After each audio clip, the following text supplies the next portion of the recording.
Pero nagpapasalamat tayo kahit na hindi kompleto itong Bangsamoro Organic, ang farm, pwede na natin may pagmamalaki. Kaya nakikita nyo ngayon, although ang autonomy, ang Bangsamoro Organic Law, ang Comprehensive Agreement ni Bangsamoro, para sa lahat man yan. Para sa lahat yan. Pero ang naging problema dyan, noon sa autonomy, nasa transition tayo, mukhang nabago ang interpretation. Paano?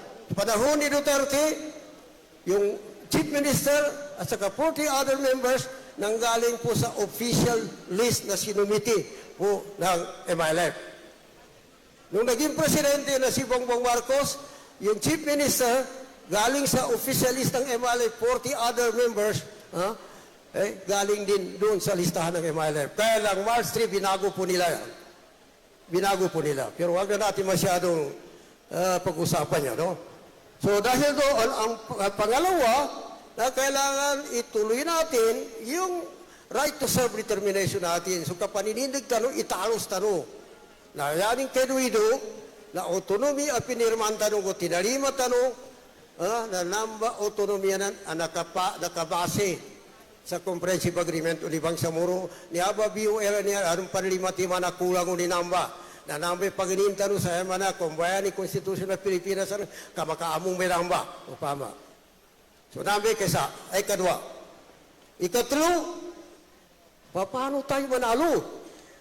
Kahit na isusulong natin ang yung RSD natin, right to self-determination, pagtalo naman tayo. Di ba? So yung panalo natin sa election, kailangan ang manalo dyan, yung party. Kasi pag hindi manalo ang party, hindi tayo abot ng 41, hindi tayo makaform ng gobyerno. Kaya kanina, binubulungan ko siya yung si Chief Minister, Chairman Murad. Sabi ko, itong mga hero, yung mga babae, kasi yung iba dyan, 40, 39, 38, 37, 36, 35, may pag-asa kayo. Pero sa kulaylat kayo, di ba? Kaya kayo mga hero, di ba? Kasi sa tingin ko, kahit na hindi na masyado malaki ang pag-asa, pero nandiyan pa rin kayo. Kasi being a member of the 40 nominees ng MLF, yan ay isang kamas ko na badugan na ninan. Sama na, sa taon na, kanabon, gusto mo na niya makataman. Kaya kinamong ka na isa ni naratanda sa tao, mapya. So namba, ang pangatlo na motive natin, niyap natin, intention natin, mananalo ang UBGP as well yung individual candidates natin. So yun ang pangatlo. Ang pang-apat,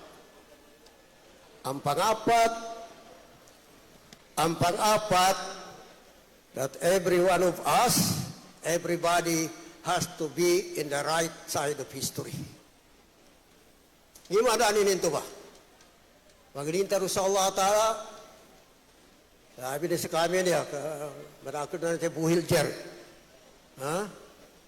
na apya mate tanunan, na siya tanong makaamong sa kure katar sila.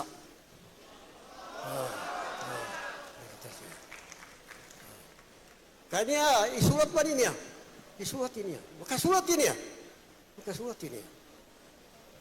Na apya ko na, ito ba, piyagin na ni Mangula, na datanong ganati su MILF. Datanong ganati su leadership pa MILF. Datanong ganati United Bangsamoro Justice Party.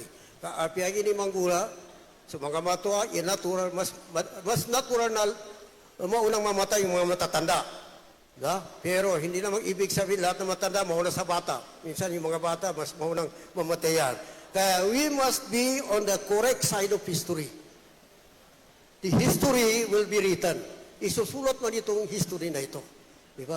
So ayaw natin individually, yung pamilya natin, na magiging may sulat sa history natin, ikaw yung nag-betray ka sa MILF, ikaw yung nag-betray ka sa United Bangsamoro Justice Party.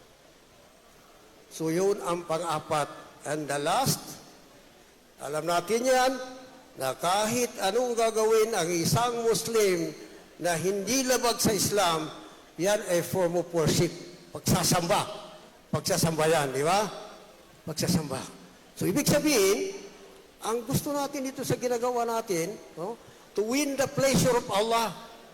To win the pleasure of Allah, doon sa kabilang buhay, may reward tayo, di ba? So, i-enter tayo sa paradise. Yan ang number one na importanteng niyat natin. Kasi pag hiniwalay natin yan, eh wala tayong reward. So with that, maraming salamat. Assalamualaikum warahmatullahi wabarakatuh.